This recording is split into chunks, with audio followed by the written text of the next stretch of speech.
వచ్చేటప్పుడు ఎలా రావాలంటే, దేవుని మందిర ఆవరణములను చూడవాలని దావీదు హృదయం ఎంత ఆశతో ఉందో, నువ్వు కూడా దేవుని సన్నిధికి వెళ్ళాలని ఆశతో రావాలి.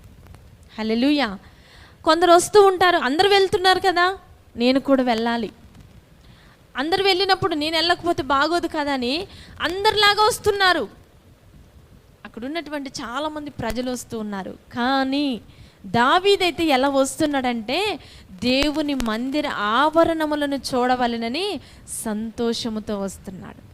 ఎంతో ఇష్టపూర్తిగా వస్తున్నాడు. ఆయన తన హృదయముతో, తన శరీరముతో ఆయనను స్తుతించాలి, ఆయనను సేవించాలి, ఆయన నామాన్ని ఘనపరచాలని ఎంతో సంతోషముతో దేవుని సన్నిధికి వస్తున్నాడు ఆయన. మరి మనం కూడా దేవుని సన్నిధికి వస్తున్నాం. దావీదు వలె వస్తున్నాం.